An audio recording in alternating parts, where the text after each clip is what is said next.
Nirxandinên Abdullah Öcalan ên ji bo Rojhilatê Kurdistanê. Halit Alaçatı. Rêberê gelê Kurd Abdullah Öcalan bi dewleta Tirk re pêvajiyekê dimeşîne. Hewl dide ku rêyên çareseriyê bi dewleta Tirk re peyda bike. Ji bo vê yekê gelek rêbazên çareseriyê û zimanê herî dewlemend ê dîplomasiyê bikartîne. Li ser vê mijarê gelek nîqaşî tên kirin. Hin kes bi zanebûn berovajî dikin û hin kes jî nikarin têr wateyê bidin. Ew zimanê ji bo pêwistiya diyalektîka müzakereyê bikartîne. Ji bo kes û derdorên ku bi zanebûn nirxandin, gotin û zimanê Abdullah Öcalan berovajî dikin, tiştekî ku em bêjin tune ye. Ji ber ku ew karê xwe dikin. Ji ber ku wî ji bo xwe wekî talûke dibînin, van êrîşan dikin. Ev kes ji wan derdoran bandor dibin ku diyalektîka siyaset û müzakereyan nirxandin, ziman û terzê siyaseta Abdullah Öcalan berovajî dikin. Ji bo wê ev nivîs ji bo wan kesan e ku ji ber agahiyên kêm, baş neşopandina kuliyeta Abdullah Öcalan an jî aşînebûna terzê siyaseta Abdullah Öcalan hatiye nivîsandin. Birêz Abdullah Öcalan rêberek e ku bandor li ser tevahiya gelê Kurd kiriye û teşe daye jiyana wan. Helbet gotinên wî girîng e û hêjayî nîqaş û nirxandinên berfirehin.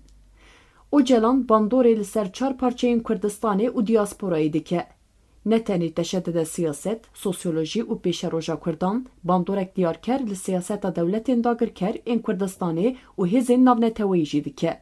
Bi vê boneyê ji merakkirina nirxandin û gotinên Abdullah Öcalan mafê her Kurdî ye. Lê rastiyên siyasetê jî hene. Ev ji bo hemû rêxistin, pêkhate û dewletên siyasetê dikin derbastar e. Zimanê müzakere, şer û aştiyê ji hev cuda ne. Divê hemû gotin, nêrîn û nirxandinên Abdullah Öcalan di vê çarçoveyê de bên nirxandin. Terzê birêz Abdullah Öcalan ê siyasetê, kuliyeta wî ya li ser siyaset, sosyolojî, çand, dîrok û pergalên cîhanê bêzanîn. Hingê dê bêfêmkirin ka Öcalan dixwaze çi û çawa bike. Li ser vê bingehî niha nêrînên Abdullah Öcalan ên derbarê Rojhilatê Kurdistanê de tên merak kirin. Gelo ji bo Rojhilat çi got? Çi dibêje û dixwaze tevgera azadiya Kurdistanê gelê Kurd û partiyên Rojhilat çawa tev bigerin? Wekî kesek bi qasî ji destê kuliyeta Abdullah Öcalan şopandî, hewl dide terzê siyasetê fêm bike, her wiha pêvajoya dawî dişopîne û hevdîtinên Abdullah Öcalan ji nêz ve dişopîne, dixwazim nêrînên rêzdar Abdullah Öcalan bi çend xalan bînim ziman. 1. Abdullah Öcalan barê giran ê gelê Kurd li ser milên xwe hîs dike. Ji bo gotinekî bîne ziman bi sedan caran difikire. Bi gotina wî bi qasî azadiya gelê Kurd li ewleyiya gelê Kurd jî difikire. 2. Ev tê wê wateyê ku Abdullah Öcalan realîst tev digere. Ji siyaseta ku Kurd tê de bi ser nakevin û zirarê bide Kurdan dûr disekine. Xîtabî hestan nake, xîtabî mêjî dike. Naxwaze Kurd jî li gorî daxwazên ji hêza wan mezintir bixwazin û wenda bikin an jî zirarê bibînin. 3.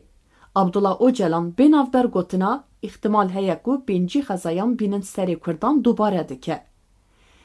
Ev heşyariyek girîng e ji ber ku Abdullah Öcalan dibîne ku pergala cîhanê têk diçe. Pîvan û saziyên naneteweyî bêwat hebûne. Çawa ku li dijî tiştên li Xezayê qewîmin ji bilî çend şermezarkirinan ti dewletê tiştek nekir, heman tişt dema hatin serê Kurdan jî ti dewlet dengê xwe nake. Herî zêde dikarin bêjin em bifikarin, em şermezar dikin û bêdeng bimînin. Ev yek berî Xezayê dê êrişên li ser Sûr, Cizîr, Kerkûk, Şingal, Efrîn û Serîkaniyê hat dîtin. 4. Abdullah Öcalan li ser têkiliyên bi hêzin ji dervere jî gelek zelale.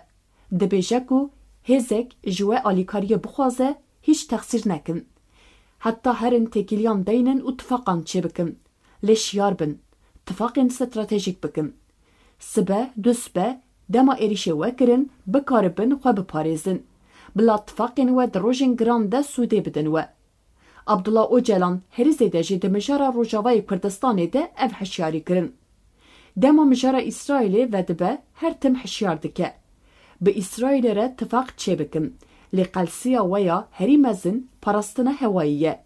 Ku İsraîl soza parastina hewayî bide, hiç nesekinin û tifaqa stratejîk çê bikin. 5. Abdullah Öcalan dibêje ku gelê Kurd li Rojhilata navîn bi Tirk, Fars û Ereban re cîran e. ev devlet jî rikeber û dijminên İsraîlê ne.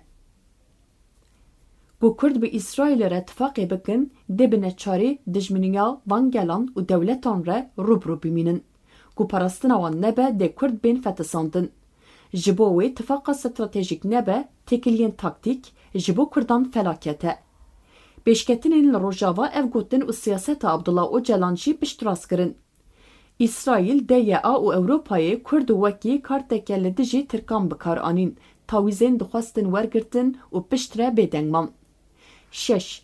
Li ser mijara rojhilatçî Abdullah Öcalan wekî rewşa Rojava difikire. Cardin dibêje ku hêza we hebe qet nesekirin, li rojhilat bikevin nav liv û tevgerê û mafên xwe bi dest bixin. Li deheman demê de hişyar dike ku hêza we têrî têkbirina dijminê we neke, dest ji siyaseta bilofan, xwe mezinkirinê jî berdin. Abdullah Öcalan serhildanên Kurdan ên têkçûyî bi bîr dixe û dibêje ku heta hûn bi hêza xwe bawer nebin, bi îxtimala hêzên derveyî nekevin nav liv û tevgerê. Her wiha dibêje, di sibe careke din li hev bikin gelê Kurd dê bi komkijiyên nû re rûbirû bimîne, wekî mînaka peymana Cezayîrê. Bi kurtasî siyaseta Abdullah Öcalan ji faktorên derveyî zêdetir bi esasî li ser bingeha hêza cewherî ye. Dibêje bi qasî hêza xwe de dikarî siyasetê bikî. Ku tu gotinên ji hêza xwe zêde û bilofan bikî, tu dê wenda bikî û gel jî bi komkijiyan re rûbirû bihêlî. Ji bo wê her tim dubare dike ku bi qasî azadiya gelê Kurd li ewleyiya gelê Kurd jî difikire. Abdullah Öcalan di hevdîtinên meha cotmehê de got ku hewildanên li pêşiya Îranê dê mezin bin û li gorî wê amadekariyên xwe bikin. Naxwaze siyaseta Kurd firsetên çêdibin bi hêsanî xerç bike. Niha şerek mezin li dijî Îranê hat destpêkirin. Nêrînên Abdullah Öcalan jî wekî li jor hatin gotin. Êdî bar û berpirsiyarî li ser milê siyaseta Kurdî ye. Divê Kurd hûr bifikirin, kûr bifikirin û dûr bifikirin. Ne fersendên heyî ji dest bidin û ne jî bi hestan tev bigerin û bi zirarên nayîn telafîkirin re rûbirû bimînin.